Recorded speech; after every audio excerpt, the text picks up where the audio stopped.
If you're out and about, you're using public Wi-Fi, airport, coffee shop, restaurant, hotel, NordVPN.com/Fightful will protect you. It'll protect you from online trackers. It'll protect you from getting your data stolen. It'll protect you from those malware that you get from those dangerous sites. I know what you're doing. But NordVPN.com/Fightful is going to protect you. And you can change your virtual location with just one click to get access to a broader array of content thanks to NordVPN.com/Fightful.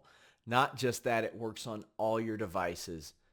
So no matter what you're using, you are protected. A 30-day money-back guarantee, 4 months free with NordVPN.com/Fightful, and 3 great tiers. Secure every device you own. Protect yourself on public Wi-Fi. Listen, watch your favorites abroad. NordVPN.com/Fightful. What's up, you guys? Sean Ross Sapp of Fightful here with a name you know. You're going to get to know her a little bit more this weekend. Hard to Kill. She's got a big match there. We got Taylor Wilde. Taylor, how you doing? I'm good. How you doing? I'm doing good. I'm so fascinated by your journey and by a lot of the stuff that you do. We cover your podcast a lot on Fightful as well. So right out of the gate, I'm going to ask you, what's your biggest pet peeve? I like this. And thank you for all the coverage of the Wild On podcast. I do appreciate you greatly. My biggest pet peeve is disingenuous people. It makes me physically uncomfortable because I think I was always a good read of people, and not to get too deep and psychological, but growing up in a household where you might have to be a little bit more in tune with the energies and the dynamics between two parents, you learn how to read people so you can adapt yourself so you don't get yelled at or whatever that's controlled with. So when someone is inauthentic or disingenuous, it drives me up the wall and it drives my energy down, and I hate it. Is there anybody in the match that you're going to be in this week that you see as disingenuous? That is a horrible, unfair question. I need you to bury Killer Kelly and Deanna. That's what I need. Bury them. Oh, all of them. I hate them all. No, this is the thing about Impact, and I'm always going to be the most loyal fangirl to the Knockouts. 1, because that's my home, but 2, we've got so many incredible characters and women who are literally being the most authentic, aligned versions of themselves, turned up to 1,000. Would you want to meet Masha Slamovic in a dark alley? No. I wouldn't. I'm not comfortable with her in the ring, let alone who she is as a human being. She's completely unhinged. Deonna Purrazzo, she couldn't keep up the facade. She just really is an egotistical, technical mastermind. And Killer Kelly, we are still getting to know what this person is. And speaking of unhinged, speaking of being methodical, and you always got to kind of worry about the quiet ones. So going into Hard to Kill, I mean, just chaos. And then don't forget about, we have me. Exactly. This person who's been on this huge spiritual journey, who's delved into the world of witchcraft and occult. And I speak about alignment and authenticity. I am living my best, divine, dark feminine life. And I feel like everybody, even though you miss the old Taylor Wilde, people get it. People are really banding together with this version of me who is me. I love it. Hard to Kill this weekend. You guys can catch it on Fight. We will have a post-show review the following day. Very excited for that. But I'm very excited to talk to you about your journey, because I know a lot of people were shocked when you retired. I was one of those. I was like, my God, I can't believe it. But pleasantly surprised when you came back. But then there were some questions like, is she back? How does the pandemic affect this? Because you were back for a while, then you were gone for over a year. What had exactly happened there, to prevent you from appearing? Sure. I went through this really relaxing divorce. Oh, no. Oh, no. I collect them. That was number 2. I'm over it. No. And now you're doing witchcraft on him and everything's fine. What's the big deal? very real. Like this is, I love this for me. Um, um, when people are going through divorce, obviously everyone remains really level-headed and doesn't do things that are spiteful, doesn't use things like COVID as leverage to keep somebody in the country. So like real life just really kicked me in the teeth. Because there's nothing like being gone from 10 years from a sport, coming back and only being able to be there for 3 months. But there's the cliche like everything happens for a reason Hmm. and things happen for you, they don't happen to you. I really think this is my journey, this is my story, and it pushed me in that time to really deep dive and figure out what do I want to do as a character. Like I've done the same character my entire career, and I was this all-American Canadian. It was very confusing. It was very squeaky clean, and truthfully, it was a bit inauthentic in terms of what I really wanted to do, like character-wise. I came out of the Attitude Era. I grew up in the business. I didn't really know who I was as a person, let alone as a character, but I had a blast, and I think people always knew I was having a good time wrestling. But the Taylor Wilde, the Wild Witch, the People's Witch, this is an evolution of not only who I am as a character, but who I am as a person. I know who I am, I know what I'm after, and I know what I'm capable of doing. And I am this dichotomy of masculine, feminine, and you better not get in my way because I've got some shit to get out. It's funny because like I think one of my favorite matches I've seen you in was when you teamed with Abyss against Daphne and Raven, and the witchcraft character would have played really well into those other personalities as well. So that's what I was thinking of as I kind of saw that unfold. Did you have like an interest in witchcraft long before this? Anything? And if so, like how long? Oh yeah, I bought my first like Oracle deck, which is like a version of a tarot deck when I was 12 years old. And yeah, so I've always been into like punk rock and counterculture and metal music, and I was a 90s kid and in my early teens when The Craft came out, and it was the first time that I was like grunge meets these weird girls that I totally get. Um and I always was very like spiritually aligned in terms of like the paranormal, and I always believed in divination. I just didn't know what that meant Yeah. exactly. Your parents are like, "Oh, you're just seeing things, and that shit's not real," and da da da da da, and you're like, "Okay, well, yeah, makes total sense." But then you find your people, you find the community, and it's just funny because I got back into it about 2.5 years ago, 3 years ago, because my girlfriend I was in developmental with, Chrissy Vane, Okay. she had been on a 10-year long spiritual journey of her own. And she was the one who called me about 4 years ago. And she's like, this is going to sound crazy no matter how I say it. So I'm just going to say it. She's like, I'm a bit psychic. You're not in alignment with your life, and you're actually not done with wrestling. And I'm sitting there pregnant 6 years into being a firefighter, and I'm like, girl, you are crazy, you are absolutely out of your mind. And here we are. And So and it's one of those things like I looked at it and I was like, wow, that's a fantastic addition to any roster is having Taylor Wilde back because you retired so early, not necessarily early in your career. You had been around for a while, but you got started so young as well that I looked at things and I was like, oh my gosh, she's not even hit what we would have considered like physical prime or anything like that as of yet. Who was the first person in the business you told like I'm coming back, I'm doing this? well, Chrissy already saw it like in the stars. She saw it. So she knew. um Who was the first person I called? Would have been Madison Rain. Okay. And I mean, we see Uh, what she's doing now. Obviously, she's a very instrumental person in this isn't it this business. amazing? Yeah. Oh, she's probably, I would say arguably all the girls that are women, excuse me, that I was in TNA with, they almost all of them have been, my longtime best girlfriends. Mhm. But Madison and I just had that special bond. We always stayed in touch. And it was interesting because she was probably one of the people that really started to make that change where she became talent and agent as a female, as a Yeah. knockout. And our world is changing so fast in terms of female professional wrestlers and what you would consider aging out. It used to be 30, like Yeah. you're done, done, done.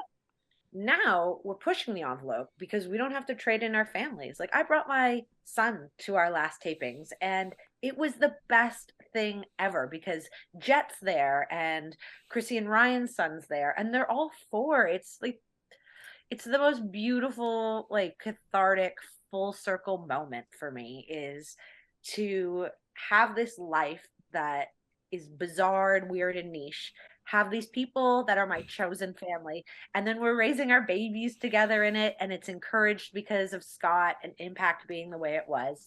And she, same thing, like Ashley or Madison Rain, she's a mom. Uh, her career is nowhere near over in ring, even though she keeps trying to leave the ring. Yeah.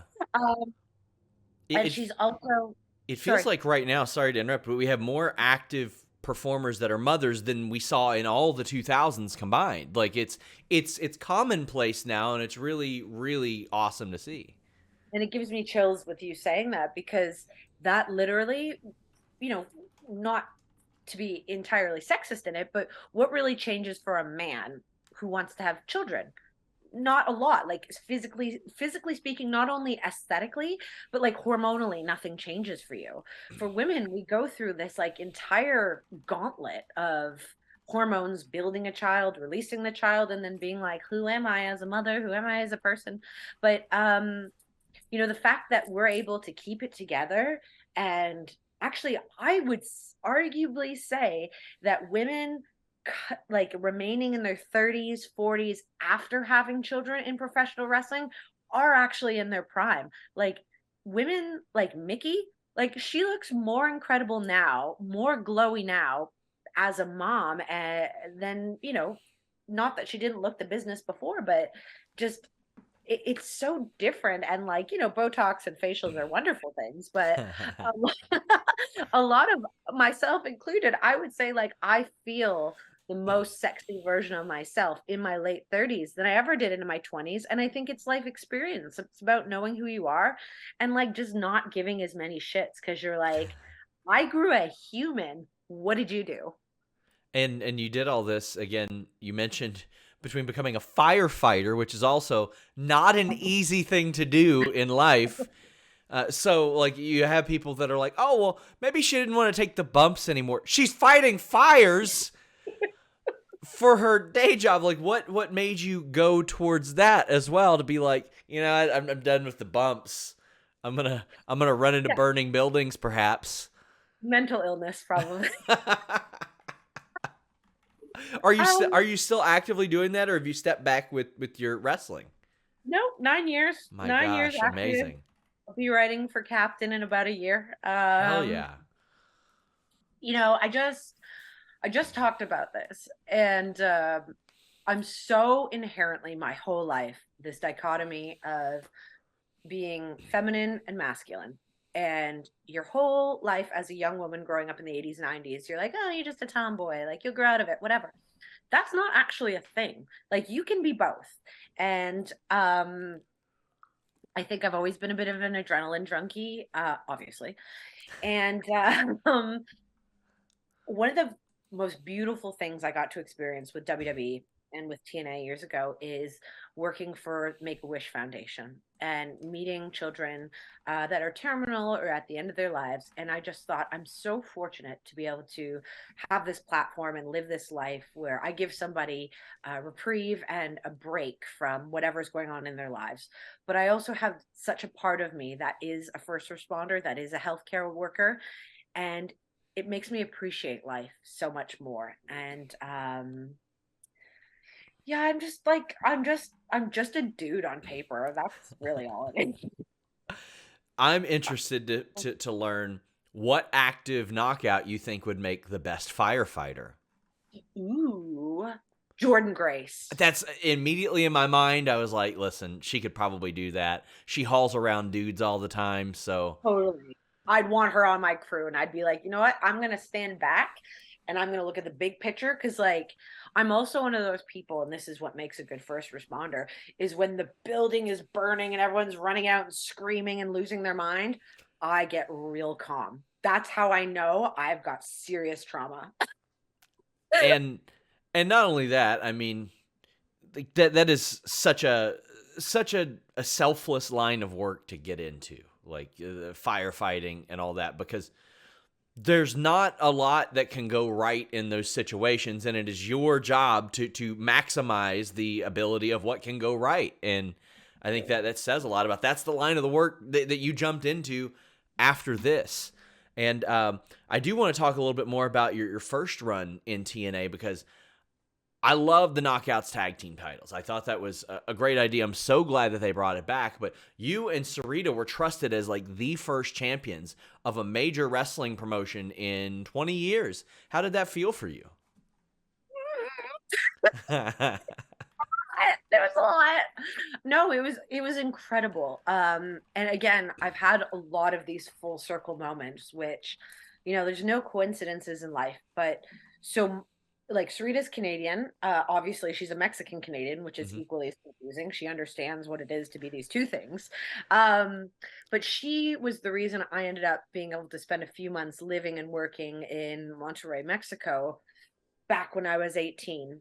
And obviously, there's not many Canadians in the business, so it was even less back then.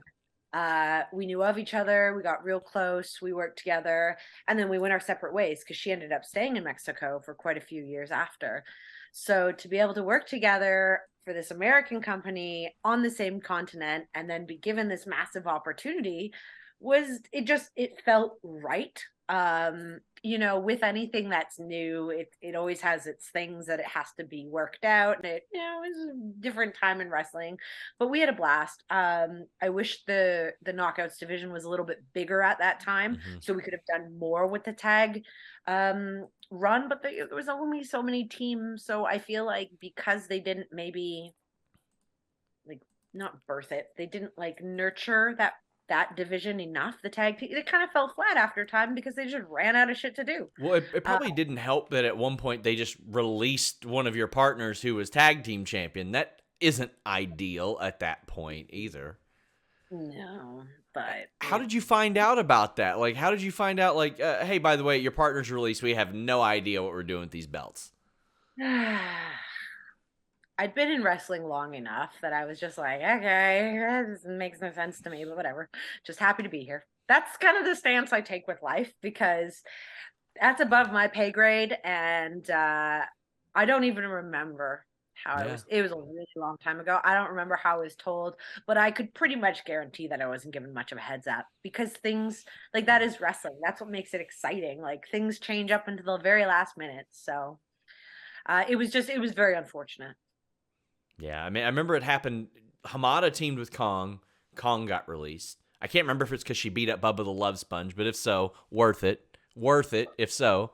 I love Kong. She's wonderful. But yeah, now the titles are back.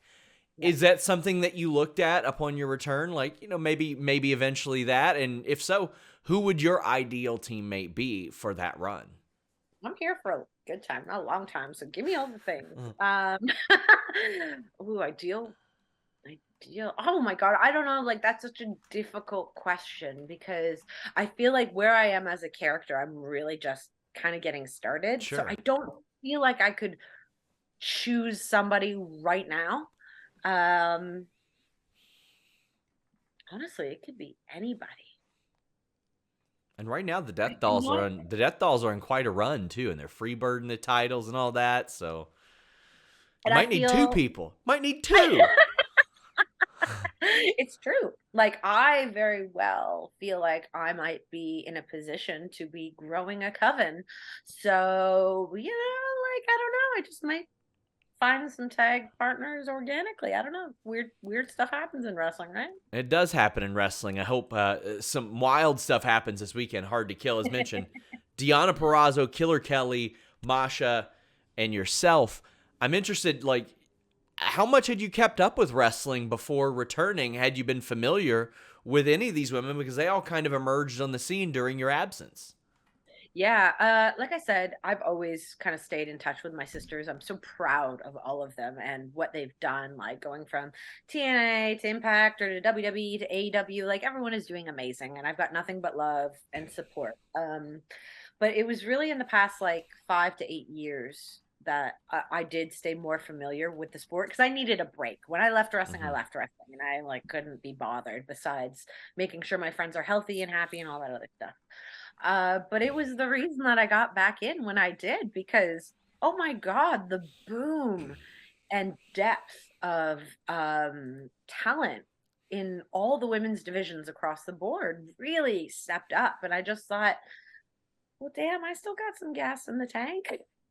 And how are This you? is How are you feeling? Are you feeling like you can do this for the foreseeable future? it's weird. It's like I guess because where I am in my life as a firefighter, I have to look after myself mentally and Hmm. physically. Probably better because I'm older than I did in my 20s, where I just thought cigarettes and coffee were a diet and a little few panic attacks really kept the weight off. So I think like through and through as an athlete, supplementation and chiropractic and massage, I'm actually healthier and probably more physically I don't want to say superior, but I would say like I feel like I'm actually hitting my stride now. It's just about getting that proverbial ring rust off because it doesn't matter how many indies I do. It doesn't matter how many days a week I go roll around. Nothing compares to being in a ring on TV with fans, with lighting.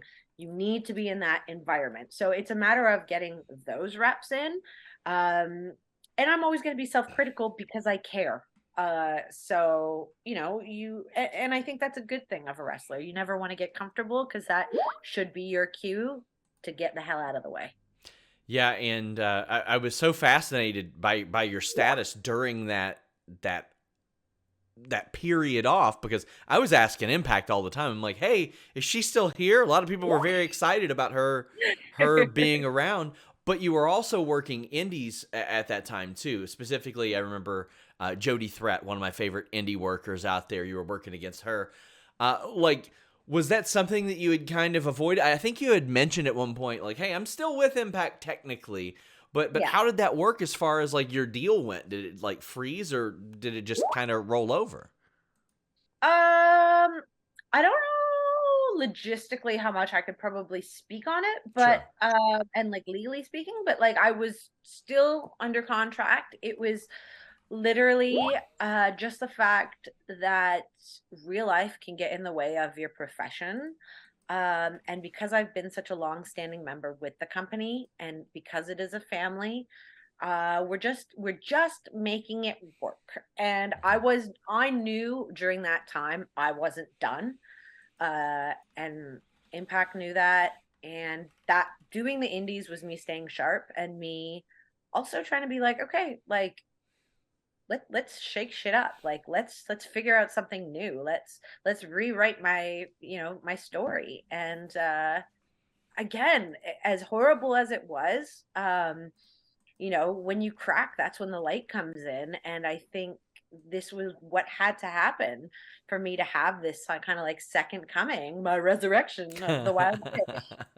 So, yeah, I'm really actually quite thankful for this really challenging time in my life because I am exactly where I'm supposed to be. And you will be in Atlanta, Hard to Kill, January 13th. You guys can check it out on Fight. She's facing Killer Kelly, Deanna Perrazzo, and Masha. Also, check out the Wild on podcast. Again, we cover it all the time on Fightful, but check it out for yourself. Taylor Wilde, thank you so much for the time. Thank you, Sean. Always a treat. Until next time, guys, we're out.